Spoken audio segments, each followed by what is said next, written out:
President announced that this month's theme would be Holiday Magic, I began to think to myself, if you ask any American what's the most magical time of the year, they would most likely say Christmas. What a perfect time for holiday magic would be Christmas time, the most magic time of the year. I began thinking about what I might do tonight, and I thought about, well, 2 weeks ago, it was 2 weeks ago tonight, Kay and I were here in Mecklenburg County, and we were at a Barnes & Noble bookstore. I was not looking at magic books. In fact, I just thought I would look at a book about Christmas. This one popped off the shelf at me. It's a Chicken Soup of the Soul book. It's called Christmas Magic.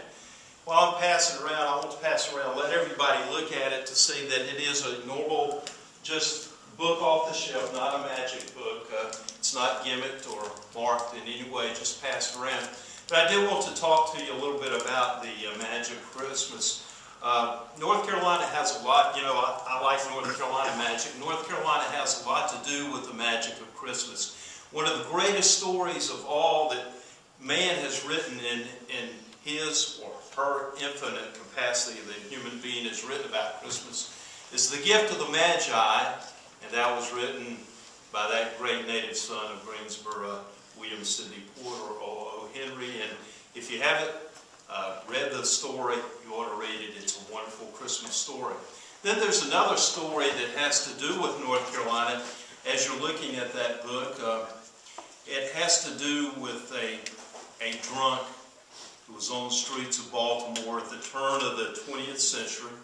He happened to find a dollar bill on Christmas Eve, and he was very fond of drinking. Of course, what a better time to find a dollar bill and buy some more drink on Christmas Eve. But he was passing by a store, and a baseball bat was in that storefront, and it caught his attention. He went in that store on Christmas Eve and used that dollar that he had found, the drunk did, and he bought a baseball bat. He asked the shop owner to put a bow around that bat, and that drunk, early in the early morning hours of that Christmas day in the early part of the 20th century, delivered or dropped off that baseball bat on the steps of an orphanage in Baltimore. The next morning, that baseball bat, the gift of a drunk in Baltimore, was the Christmas present and the very first baseball bat ever owned by a youngster in that orphanage by the name of George Herman Ruth. Fast forward then to March 7, 1914, in a preseason game in what would be his first season in the major leagues as a pitcher for the Boston Red Sox in Fayetteville, North Carolina, using a baseball bat, Babe Ruth hit his first home run as a professional baseball player.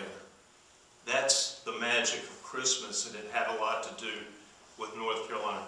What I'd like to do tonight is we picked out some words out of that book that you saw, and I've listed the words on 5 holiday colored pieces of paper. And none of the pages are numbered, or you can look at them. What I'd like to do is pass these around. Maybe let Craig show them to everybody, and then Craig, you pick out a word, you select that word. All these words appear in the book, but you select a word that you like and go through each of the pages. Make sure that the word, each of the pages on which the word appears, you keep those pages and turn those face down. The other pages on which that word does not appear, and again, the word may appear only on one page, it may appear on 2 or whatever. You select a word, show the word that you have selected to the audience. Well, I'm out of the room, of course. And then, if you will, you keep the pages that the word appears on. You place the other 2, say, on the pen, face down, okay, so I will not be able to see what words are on that page, okay? All right? I'll leave the room, and Craig, you can either come get me or Jim, and just show the audience the word and put the pages that do not have a word on the pen. Probably easiest to see.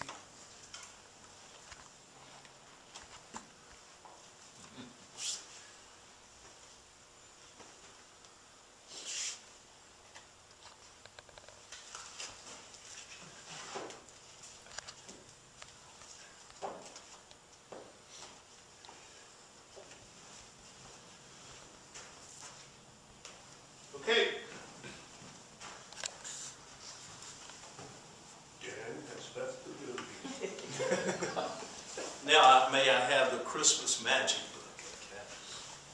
Thank you.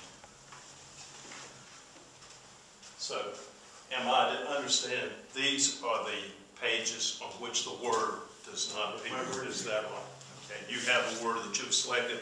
The audience knows what word you've selected. Okay. All right.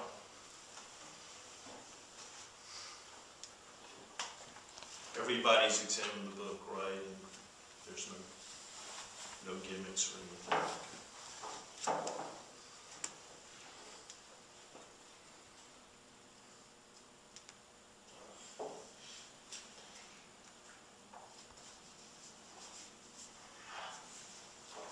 Craig, would you come up and read the first sentence on this page?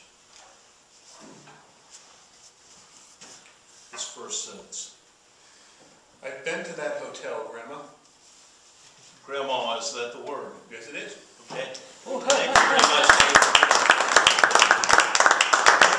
Let me say this about Christmas magic.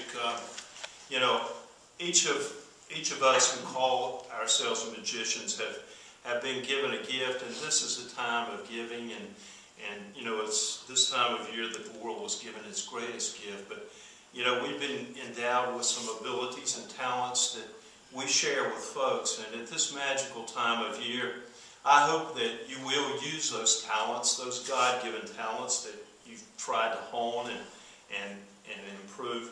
But you will go out and through magic, you can give things to the world. You can give back to the world. You saw that little girl here with her daddy tonight, Amelia. And you saw the things that magicians truly give to the world. They give smiles. They give excitement. They give wonder. They give mystery. They give joy. All the things that are important at this time of year. So I hope you will go out, and not only during this Christmas season, but throughout the rest of the days that you have on this earth, and use magic to give back to the world all those things we enjoy at Christmas. Merry Christmas.